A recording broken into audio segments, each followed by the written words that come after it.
రాష్ట్ర విద్యుత్ శాఖ మంత్రి గొట్టిపాటి రవికుమార్ వైసీపీపై విమర్శలు చేశారు.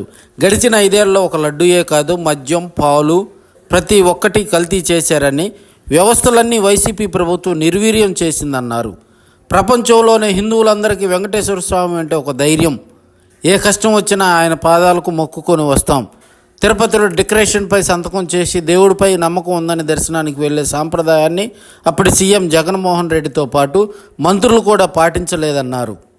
ముఖ్యమంత్రి స్థాయిలో ఉన్న వ్యక్తి వ్యవస్థల్ని నిర్వీర్యం చేస్తే ఇలాంటి తప్పులే జరుగుతాయన్నారు. తిరుపతి లడ్డూలో కల్తీ జరిగిందనేది వాస్తవం అన్నారు. ఎంక్వైరీ చేసి తగిన చర్యలు తీసుకోవాలని ఆయన కోరారు.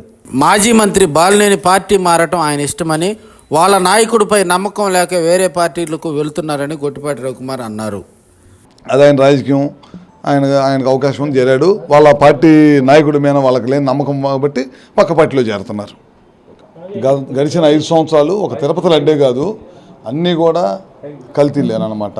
వాళ్ళు ఇచ్చే మద్యం కల్తీయను, మంచి రాష్ట్రంలో మన పాల డైరీని మూసేపించి ఎక్కడి నుంచి అమూల్ పాలు తీసుకొచ్చేసి గందరగోళం చేశారు.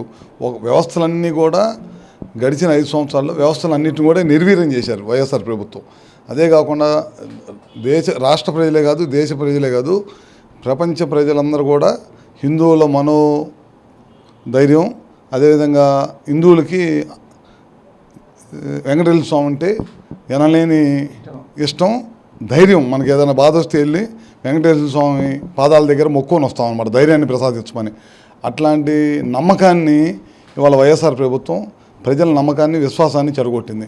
ఎందుకంటే మీరు చూసి ఉంటారు, గతంలో మనకు పద్ధతి ఉండేది. గుళ్ళోకి వెళ్ళేటప్పుడు ఒక మెమరాండం మీద ఒక సంతకం పెట్టి వెళ్తాం. విశ్వసిస్తున్నాను, దేవుని విశ్వసిస్తున్నాను మీ అని ఒక చిన్న మెమరాండం మీద సంతకం పెట్టి మనం లోపలికి వెళ్ళి దర్శనం చేసుకొని వస్తూ ఉన్నాం. ఆ రోజు జగన్మోహన్ రెడ్డి గారు వెళ్ళేటప్పుడు ఎవరు వెళ్ళినా రాసేసి వెళ్తారనమాట. వెళ్ళేటప్పుడు అప్పుడున్న మంత్రులు చాలామంది ఏం మాట్లాడారు, మా ఇష్టం వచ్చినాను, మేము వెళ్తాం, మేము వస్తాం, మేము రాయాల్సిన అవసరం లేదని మాట్లాడారు. అంటే ఒక ముఖ్యమంత్రిగా వ్యవస్థల్ని కాపాడాల్సిన వ్యక్తి వ్యవస్థలను ఎప్పుడైతే నిర్వీర్యం చేయటం బిగిన్ చేశాడో ఇట్లాంటివన్నీ జరుగుతూ ఉంటాయి అన్నమాట. మీరు చూస్తూ ఉన్నారు, నిన్న మొదట్లో కూడా చాలా మాట్లాడుతూ ఉన్నాడు ముఖ్యమంత్రి పాత ఆయన ఎవరు జగన్మోహన్ రెడ్డి చాలా మాట్లాడుతూ ఉన్నాడు. అవన్నీ కూడా తప్పులు. ఖచ్చితంగా దాని మీద ఎంక్వైరీ చేయాలి. తిరుపతి లడ్డు కల్తీ జరిగిన మాట వాస్తవం, వాటి మీద ఎంక్వైరీ చేస్తున్నారు. తగిన చర్యలు తప్పకుండా తీసుకోవాలి. ఇట్లాంటి నమ్మకాన్ని ఒమ్ము చేసే కార్యక్రమాలు ఎవరు చేసినా సరే 100 రోజులలో ఇవాళ గర్వంగా ఏ రాష్ట్ర ప్రభుత్వం దేశంలో ఏ ముఖ్యమంత్రి 100 రోజుల్లోనే ప్రజల దగ్గరికి వెళ్ళమని చెప్పే ముఖ్యమంత్రి లేడు. ఒక నారా చంద్రబాబు నాయుడు గారు చెప్పారు, మీరు ఎలాంటి ప్రజల్లో 100 రోజులు మనం పరిపాలన చేశాం కదా, ప్రజల్లోకి వెళ్ళి ఏ విధంగా ఉందో తెలుసుకోమని చెప్పాడు. అది ఎవరికి ధైర్యం చేస్తారు? సంవత్సరం ఆగి వెళ్ళమంటారు అందరూ. మా ముఖ్యమంత్రిని 1 నెల రోజుల్లోనే వెళ్ళి ప్రజల్లోకి వెళ్ళమన్నాడు. ఎందుకు వెళ్ళమన్నా అంటే మాకు ధైర్యం ఉంది, చేసిన ధైర్యం ఉంది. ఏం చేసాం? పెన్షన్ ఉంది, 4,000 చేసి చూపించాం. వికలాంగులకు 6,000 చేసాం. పూర్తిగా మంచంలో నుంచి లేవలేని వాళ్ళకి 15,000 చేసాం. ధైర్యంగా చేసాం, వెళ్ళాం. భూ చట్టం తీసుకొచ్చారు వాళ్ళు. భూ చట్టం తీసుకొచ్చి ప్రజలందరినీ భయప్రాంతులు చేశారు.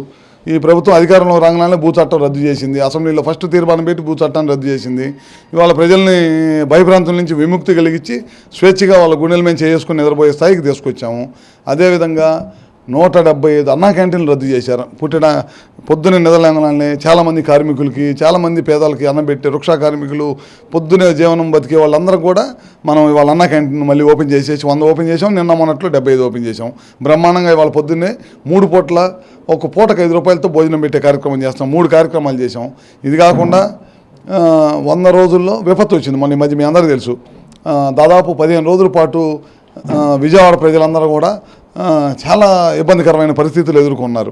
అదేవిధంగా మనకి మన జిల్లా ప్రకాశం జిల్లాను, అదేవిధంగా మనకి బాపట్ల జిల్లా వచ్చేతలకి లంక గ్రామాలు ఉన్నాయి. 21 లంక గ్రామాలన్నీ కూడా 10 రోజుల పాటు నీటిలో మునిగితే భోజనము, మంచినీళ్ళు, పాలు పిల్లలకి 1 కాదు 2 కాదు లక్షలాది మందికి భోజనాలు పంపించడం కానీ ఇవన్నీ కూడా చేసి సమర్థవంతంగా కలెక్టర్ ఆఫీసులో కూర్చొని ఒక ముఖ్యమంత్రి ఆఫీస్ వదిలేసి వచ్చి కలెక్టర్ ఆఫీస్లో కూర్చొని అక్కడ కూర్చోవడమే కాకుండా ప్రజల్లో తిరుగుతా 9 రోజులు 10 రోజులు తిరుగుతా వాళ్ళందరికీ ధైర్యాన్ని కల్పించి వాళ్ళని మళ్ళీ వాళ్ళ బ్రహ్మాండంగా రెక్టిఫై చేసి వాళ్ళ ఇళ్ళలో వాళ్ళని పంపించి లక్షలాది ఫైర్ ఇంజన్లు తీసుకొచ్చి వేలాది ఫైర్ ఇంజన్లు తీసుకొచ్చి ఇల్లు కూడా కడిగించిన ఘనత ఈ రాష్ట్రంలో, గతంలో ఈ రాష్ట్రం కాదు ఈ దేశంలో ఎప్పుడన్నా జరిగిందా? ఇట్లాంటివన్నీ కూడా చేసిన ముఖ్యమంత్రి చేశాడు కాబట్టి ధైర్యంగా ప్రజల్లోకి వెళ్ళి ఎదుర్కోమన్నాడు అనమాట.